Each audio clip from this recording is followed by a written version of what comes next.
96.7 The Beat, the Ace of Pop and R&B. What's happening in the world? I am Moran Tha Man. You are tuned in to 20 Infinity Live, and I'm in the presence of an artist who I've actually known of for a while, and I've been trying to get him up here for a minute, back when he had dreads. He goes by the name of ELHAE, but if you are unfamiliar with ELHAE, ELHAE is actually an acronym, and I will actually let him explain that himself. Yeah. First of all, what's going on? You good? Everything straight? Hey, we good if you good. I'm great, man. I can't complain. Word. Yeah, so ELHAE stands for Every Life Has an Ending. Mm-hmm. Something I made up in high school just to kind of like make sure I was living, my life to the fullest and just kind of trying to make sure that whatever I put my mind to, I was doing it and, trying to just making sure I did everything with passion and purpose. You know what I mean? Absolutely. Sure. So, every life has an ending. The wrong type of person might look at that and say, "Damn, that's kind of sad." It's kind of morbid, right? You think about it. So, what was going on in your world specifically once you actually came up with the acronym? Honestly, man, I was like, well, I still am. I think the reason why I do music today is because of Pharrell. Okay. So the front end video was like my first taste of like that type of music as a kid, and I was like, man, this is like the path I want to go on. So he had the band NERD, which is No One Ever Really Dies, and I just kind of was like, I really like the acronym, like the idea of an acronym for a name. So yeah, it was like something I just kind of came up with. Every life has an ending. Yeah, I mean, basically it was in that same vein. You know Absolutely. What I mean? Yeah. Okay, cool. So originally you actually come from Macon. Yeah. And I actually I think it was my homie Joan who put me on to you. He's actually from Macon himself. Okay. So what's it like for you being able to put on for Macon? Because I can't think of any artist who've ever come from Macon, Georgia. Well, you got Jeezy. I mean, he's been adopted. Right. He's been adopted. You know what I'm saying? He's been adopted by us. Same with me though. Like I moved to Atlanta like 10 years ago, 10, 11 years ago, something like that. But I always say Macon because that's where I kind of got my start in. That's where I was doing like any talent shows they were having or just trying to figure out what was going on in downtown Cherry Street in Macon, just like whatever I can get my hands on or whatever mic I can get my hands on to kind of like show the locals what I was doing, you know what I mean? And then from that point on, I moved to Atlanta for school and just kind of went from there for sure. Absolutely. So when did you really start making music though? Yeah, we can go back as far as like freshman in high school. Hey, I had a homie that came to school, and he was like, "Yo, listen to this real quick." So he put a CD player in front of me, and then I listened to it, and it was his voice, and I'm like, "This is back in the days where like studio equipment was like thousands of dollars. Now it's like $20. You good? You know what I mean? Like." But back then it was like unheard of to be really like to hear people that so close. This is my best friend, you know what I mean?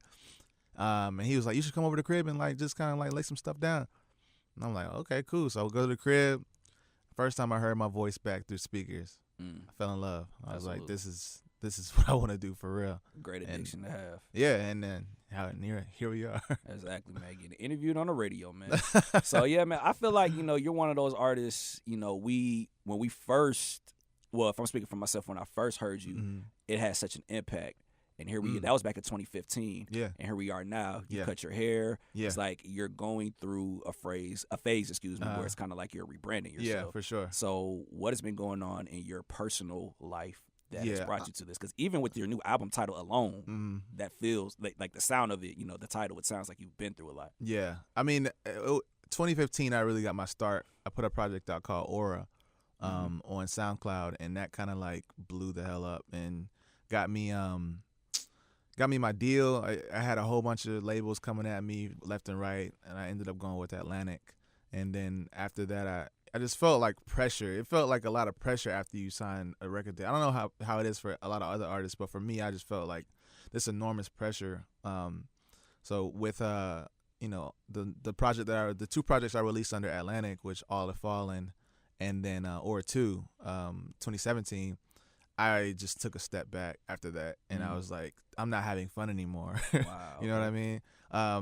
So, and then I was having this relationship that I was in at the time. I was like, it was really, really difficult, just like a struggle and a battle. Like internally, personal life was going through the mud as well. So I just wasn't happy in life. You know what I mean? So 2017, I toured the summer And then I just after I got off tour, I was done. You know what I mean? I almost quit too. I was like, I'm not really feeling it anymore. It's not really like fun anymore, you know? And if you're not having fun at what you're doing, then it's like, what's the point of it? Absolutely. So yeah, 2017, the end of 2017 and 2018, I just took off basically. Of course, like I could never stop recording. You know what I mean? That's like my life. You know, I love recording. And through that process of just kind of staying, I got off social media. You know, I got away from a lot of things, and I ended up kind of severing ties with that relationship that I was in for so long. And I don't know, I just felt free. You know what I mean? And after that, I cut my hair. So that was probably more of an emotional thing than it was anything else. You know what I mean? Like, so yeah, I just kind of cut the hair. I dyed it blonde, and it just felt like when I wanted to look in the mirror and say, man, this is a new era. This is like, this is something new for me. And once I kind of felt that, it felt liberating, and like, I was able to have fun again with the music and really like creatively make these grand decisions that ultimately led to the new project, Trouble in Paradise. Absolutely. And when you bring up fun, the Hennessy track sounds like, I don't know, an amazing summer night. Yeah, man. You know what I'm saying? I feel like I'm about to have a lot of cool events with that song. Yeah, for sure. We made that in Miami. I was with Danger and Rico Love. Okay, we had Rico Love up here not too long ago. Word. That's the big homie for sure. It's like big bro. Absolutely. But yeah, it was so much fun. We had a lot of fun in the studio that night for sure. Good. So it's safe to say LA is in a good place right now. Yeah, I'm great. I'm great, man. I can't complain. Things are going really well, and the reaction and the response of the project has been amazing as well. So I'm good. Tour comes up soon, so yeah, we got a lot of stuff planned out for this year. It's gonna be fun. 2019 looking like a dope year. So as we all know, you are a singer. Yeah, R&B is in a new era right now. It is, and I feel like you're one of the fresh faces. One thing that I do like about this wave is y'all aren't the traditional R&B, meaning y'all are proving you don't have to go out in the desert wearing leather, singing your heart out to prove that you're a good singer. With the rain coming down. With the rain and dancing. Like, and no shade to any of those artists that did that, but I feel like y'all are really showing you don't have to do that. I don't think Ty Dolla $ign would have existed in the 90s. For sure. You know what I'm saying? For sure. So how does it make you feel being able to say, wow, I'm really a part of this? Yeah, I mean, it's really dope. I mean, like I said, or like you said, this was just a different era back then. Like I felt like it was more of a selling point to kind of like show vulnerability in a way where you're crying and rain coming down, you grabbing your chest and all this other stuff. But nowadays, like the new kids, you know, on the block, it's just a little bit more drip to it. It's like a little bit more swag to it. You know, not to kind of discredit what was going on back then, but you could just feel the difference. You know what I mean? As far as like that young energy coming with it. So it just got like a little, you know, different like, you know, swag to it. You know what I mean? But it's dope to just be in that category. You know what I mean? Just to fall in there. I feel like I've been doing this for a long time. So to be mentioned with some of those guys, some of the guys coming up is dope for sure.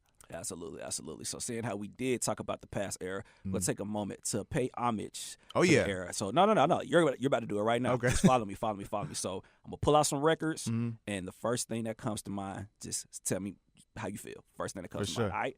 So I'm going to start off with this one. Hold it up. Oh, Lord. Okay. Show the camera. Okay. All right. So when you see that album, let everybody know what you're holding right now. This is TLC, Waterfalls, the vinyl. Yeah.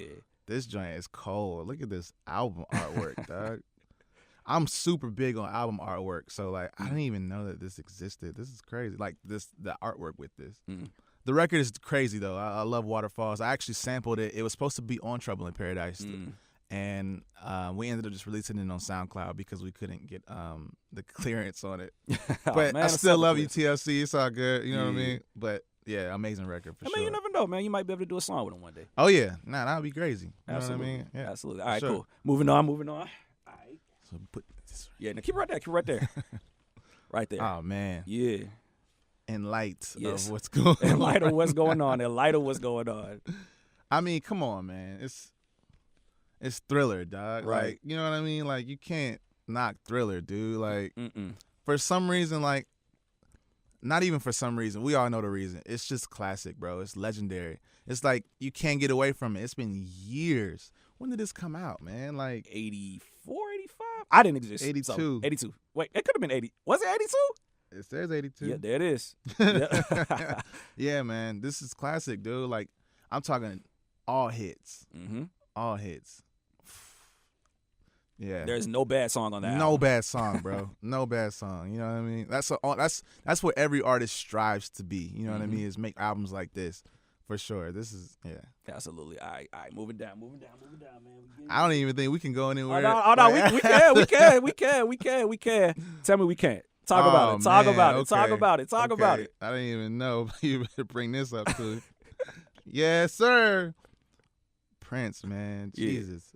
For some reason, dog, like Prince made it cool to just be himself, man. You know what I mean? Like, there's a lot of people that was hating on the style back then, but like we look back at it now, like this dude was revolutionary. Exactly. Dog.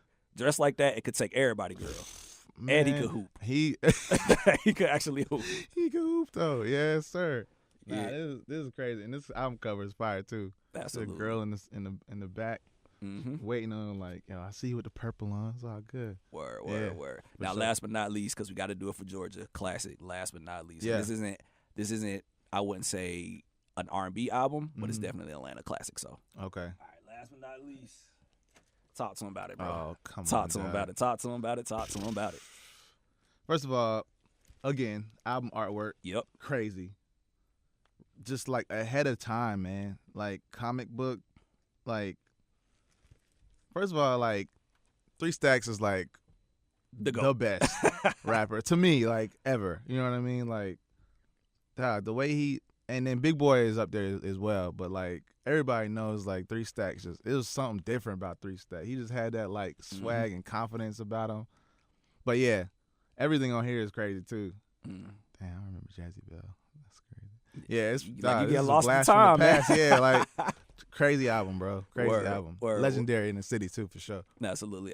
So you got a couple new singles out right now. Yes, you got sir. Hennessy and you got Sanctuary with Big Crit. Yeah. Talk to us about these songs, sir. Yeah, no, like I said earlier, like we did Hennessy in Miami with Rico Love. We were just trying to for one, I wanted to capture something that was not really relevant right now as far as in the R&B community. I really like wanted to kind of steer away from the trap sound, you know what I mean? And I made an effort to like try to stay away from that sound as much as possible on this project, like a conscious effort to kind of like steer away from that. And Hennessy was like the first start in that like new direction, and I just felt like it was fun too. Like even performing it now, it's just fun to do. You know what I mean? Like Absolutely. It's like a party. You know what I mean? Like, people say no to Hennessy. Yeah, exactly.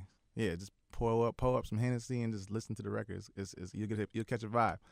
Sanctuary was like a record I did with this girl named Nisha Charles out in L.A., which she's amazing. She's a songwriter / artist, and she's done some stuff with like Cardi and J and B and Meek, and yeah, it's like she's on the come up for sure. But before all of that, we did this record, and yeah, it came out super crazy. She just had this idea of like the a woman's body being a temple or a sanctuary, and just kind of like showing reverence and kind of respecting that Very about deep. it. And yeah, I was asked about Crit. Somebody came up to me on my team was like, what would you think about Crit being on this? And I was like, dude, I would love that. That'd be so sick. And then I ran into his manager in the club one day randomly. He was like, yo, we heard the record. We love the record. We're going to make it happen. And then next thing I know, I had a Crit verse on the record. Yeah. And I called him actually, and I was like, yo, like let's go to Cuba and Miami and shoot this, like the video.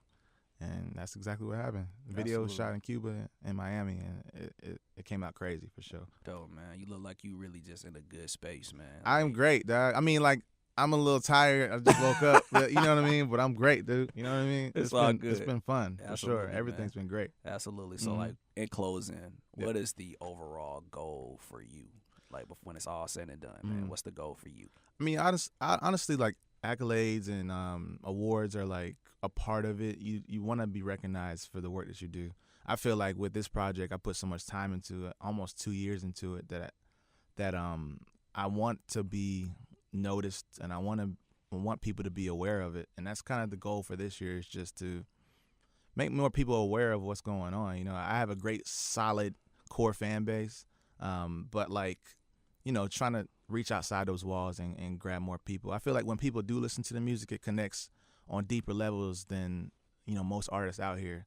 I think because I'm so transparent and vulnerable in it, and I end up catching fans at catching people in times of their life where they actually need to hear that type of music. Right. And yeah, it's just more spreading awareness, and that's all I really want is just to reach people. I got a heart for people, basically. And that's why I do what I do, is just to touch and the listeners on deeper levels than just the surface level type of stuff.